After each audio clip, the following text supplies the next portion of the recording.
Assalamualaikum warahmatullahi wabarakatuh. Bismillahirrahmanirrahim. Bersyukur kehadrat Allah Subhanahu Wa Taala kerana dengan izin dan limpah rahmatnya dapat kita berjumpa lagi dalam sesi forum bersama saya, Nur Amira Nordin, selaku pengurusi majlis pada pagi yang mulia ini. Tajuk kita pada hari ini adalah tentang isu bagaimana peranan rakan sebaya mempengaruhi pembentukan sahsia kanak-kanak. Hadirin yang dirahmati Allah sekalian, rakan sebaya merupakan seseorang yang sentiasa bersama ketika melakukan aktiviti sosial. Tidak peliklah jika rakan sebaya membawa pengaruh yang tidak kurang pentingnya dalam perkembangan dan juga emosi kanak-kanak. Terdapat kajian mengatakan bahawa perkembangan emosi, sosial dan rohani dalam membentuk sahsia kanak-kanak dipengaruhi oleh persekitaran, terutamanya individu yang dekat dengan kita. Apa peranan rakan sebaya yang sebenarnya?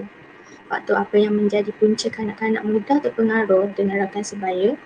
Pengaruh rakan sebaya memberi kesan positif atau negatif terhadap pembentukan sahsia kanak-kanak? Dan bagaimana pula cara mengatasi berlakunya kesan negatif?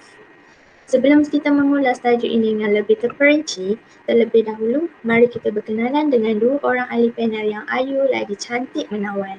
Saya perkenalkan ahli panel pertama yang kecil molek aja, iaitu saudari Rabiatul Adawiyah binti Azamuddin atau dikenali sebagai Ada, merupakan seorang kaunselor psikologi dari Hospital Kuala Lumpur. Selamat datang saudari. Datang Miss Nur Amira. Okey. Dan ahli panel kedua nampak pemalu tapi bijak berkata-kata, iaitu saudari Nur Nabila binti Khairuddin, iaitu dikenali sebagai Prof. Bella, merupakan seorang profesor psikologi dari Majlis Psikologi Kuala Lumpur. Selamat datang juga Prof. Terima kasih. Baiklah, sebelum saya menyimpang lebih jauh, soalan saya pada panel pertama, apakah peranan sebenar rakan sebaya dalam pembentukan sahsia kanak-kanak? Silakan Cik Ada. Bismillahirrahmanirrahim. Terima kasih kepada pengurusi majlis. Di sini saya akan menerangkan sedikit pandangan mengenai peranan rakan sebaya.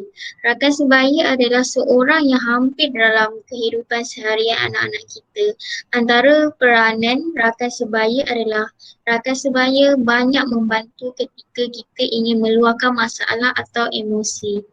Rakan sebaya kebiasaannya adalah sebaya dengan umur kita, maka kita akan lebih rasa selesa untuk menceritakan masalah yang terjadi kepada rakan baik kita. Selain itu, pengaruh rakan sebaya juga akan dari segi kanak-kanak pula, ia dapat membantu kanak-kanak dari segi percakapan serta cara berkomunikasi dan bergaul dengan orang sekeliling. Ibu bapa akan menghantar kanak-kanak ke taska atau tadika. Dengan cara itu, ia dapat membantu kanak-kanak untuk belajar bercakap, berinteraksi dan berkomunikasi dengan rakan-rakan mereka. Sebagai contoh, kanak-kanak yang tidak mempunyai adik-beradik, rakan di taska atau tadika lah menjadi rakan serta adik-beradik mereka untuk mereka berkomunikasi dan berinteraksi sesama mereka. Di samping itu juga, rakan sebaya juga banyak membantu kanak-kanak dalam memberikan kata-kata semangat untuk belajar. Hal ini kerana apabila kanak-kanak di taska atau tadika, mereka saling bekerjasama dan saling memberikan sokongan antara satu sama lain. Akhir sekali, rakan sebaya juga kadang-kadang membakar semangat kanak-kanak untuk belajar kerana mereka akan berlumba-lumba untuk mengeluarkan idea ketika guru bertanyakan soalan dan berlumba-lumba untuk mendapatkan nombor 1 di dalam kelas. Ia menunjukkan bahawa terdapat pengaruh rakan sebaya juga yang menjadi dorongan kanak-kanak untuk belajar. Terima kasih kepada panel pertama kita. Sebentar tadi, Cik Ada menyatakan bahawa rakan sebaya banyak membantu ketika kita ingin meluahkan masalah, meningkatkan kemahiran komunikasi sebagai pembakar semangat dan sebagainya. Ia ibarat seperti memberi aura positif sebenarnya kepada kanak-kanak. Justeru, saya ingin menanyakan persoalan seterusnya kepada ahli panel kita yang kedua. Apakah faktor yang mendorong kanak-kanak untuk memilih rakan sebaya sebagai sumber inspirasi, tempat mengadu atau tempat untuk berkomunikasi? Silakan Prof. Assalamualaikum kepada semua yang hadir untuk bersama-sama membincangkan tajuk kita pada hari ini. Terlebih dahulu saya mengucapkan ribuan terima kasih kerana sudi menjemput saya untuk bersama-sama di sini pada hari ini. Okey, berkawan ni suatu perkara yang memang tak dapat kita pisahkan selagi kita bernyawa. Dari kecil lagi kita sudah dikelilingi oleh rakan-rakan. Namun begitu, rakan-rakan juga sangat mempengaruhi emosi dan perwatakan seseorang. Jika rakan yang dipilih tu berperwatakan baik, maka kanak-kanak pun akan jadi baik. Begitu juga dengan sebaliknya. Macam mana kita nak menjadikan dia tu kawan kita? Ada beberapa faktor yang boleh saya senaraikan. Rakan ni kebanyakannya dari golongan yang mempunyai keinginan dan pendapat yang sama. Ini kerana jika tiada persefahaman antara mereka berdua, maka tidak akan terjadi istilah rakan. Selain itu juga, pembawaan budaya serta latar belakang keluarga yang berbeza menjadikan seseorang tu unik dan menjadi satu tarikan untuk mengenali dengan lebih rapat. Jika kita lihat ramai kanak-kanak remaja hari ini yang kekurangan kasih sayang dan perhatian dari ibu bapa mereka kerana kekangan waktu kerja dan masalah ekonomi semasa. Ini menyebabkan kanak-kanak atau remaja tu merasa kesunyian dan mengisi kekosongan dalam diri mereka tu dengan meluangkan masa dengan bersama rakan-rakan mereka dengan aktiviti melepak dan lain-lain. Seterusnya, faktor lain yang dapat saya simpulkan ialah pegangan kendiri yang lemah serta kurang keyakinan membuatkan kanak-kanak tersebut menjadikan orang lain atau rakan mereka tu sebagai contoh ikutan. Ini mungkin disebabkan dari masalah keluarga yang berpisah, kurang beri perhatian dan mungkin juga daripada masalah-masalah yang lain. Terima kasih kepada panel kedua kita atas pandangan yang amat bernas sebentar tadi. Seterusnya kepada panel pertama iaitu Cik Ada. Bolehkah saudari jelaskan apakah kesan yang berlaku terhadap pengaruh yang dibawa oleh rakan sebaya? Adakah ia memberi kesan positif je ataupun terdapat juga kesan negatif? Terima kasih kepada pengurusi majlis.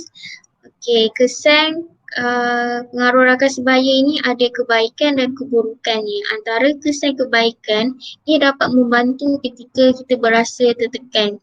Apabila kita berasa tertekan atau ingin meluahkan masalah, kita akan mencari rakan yang boleh kita meluahkan tekanan dan ingin mendapatkan pandangan berkaitan masalah yang kita tengah hadapi.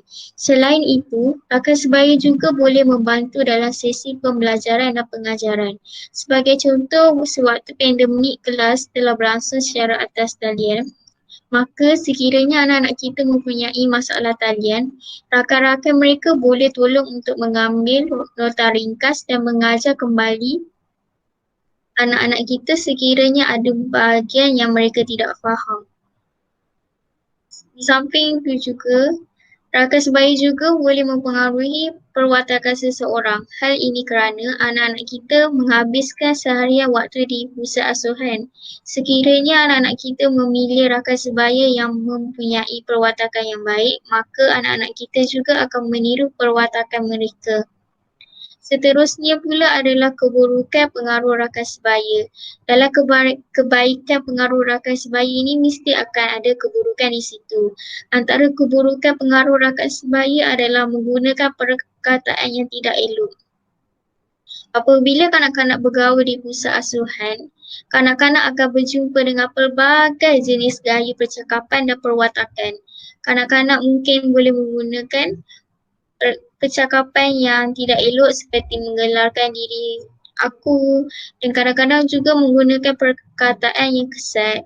Selain itu juga anak-anak juga akan kurang mendengar kerana selalu mendengar nasihat dan cadangan oleh rakan-rakan. Sebagai contoh, apabila ibu melarang kanak-kanak untuk bermain ketika pandemik, kanak-kanak akan memberontak dan berkata bahawa tiada salah untuk bermain bersama rakan. Dan akhir sekali, akan menjadi pergaduhan sekiranya terdapat salah faham. Kanak-kanak sukar untuk mengawal percakapan dan kemarahan. Apabila berlakunya salah faham, mereka mudah untuk bergaduh dan tidak tahu untuk menyelesaikan pergaduhan itu. Oleh yang demikian, sebagai ibu bapa, kita perlu mengawasi anak-anak kita dan sentiasa mengetahui dengan siapa anak kita bergaul supaya tiada pengaruh negatif yang akan dipengaruhi oleh anak-anak kita. Terima kasih saudari mengenai penjelasan yang amat mendalam. Nampaknya rakan sebaya ini boleh membawa kepada pengaruh positif dan juga pengaruh negatif. Jika kanak-kanak mempunyai rakan sebaya yang baik, maka seseorang individu akan membentuk satu perlakuan serta kepribadian yang mulia. Dan jika sebaliknya, makanya negatiflah kepribadiannya. Namun, setiap permasalahan yang timbul pasti akan ada jalan penyelesaiannya.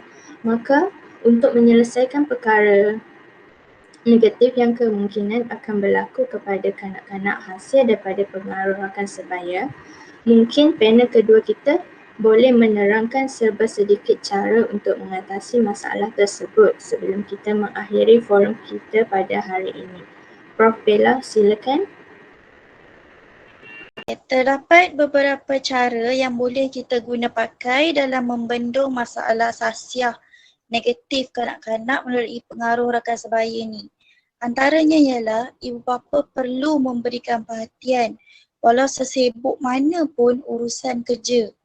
Ini kerana kanak-kanak sangat memerlukan kedua ibu bapa mereka sepanjang perjalanan mereka membesar dan ketiadaan ibu bapa di sisi mereka akan membuat mereka kehilangan keyakinan dan mempunyai berbagai perasaan negatif. Akhirnya menjerumuskan kepada masalah sosial yang lebih serius. Selain itu juga, pihak sekolah juga boleh merancang dan mengadakan berbagai program sosial.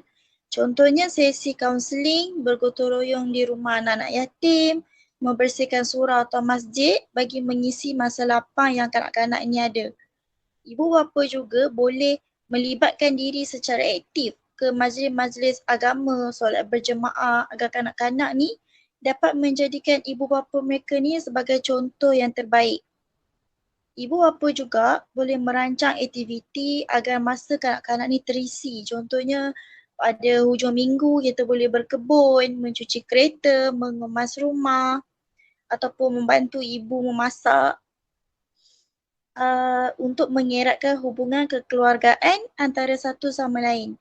Ibu bapa juga wajib mengenali dan ataupun mencari tahu mengenai latar belakang rakan-rakan anak-anak mereka lah. Agar ibu bapa ni sama-sama boleh membimbing anak-anak ni dari tersalah langkah.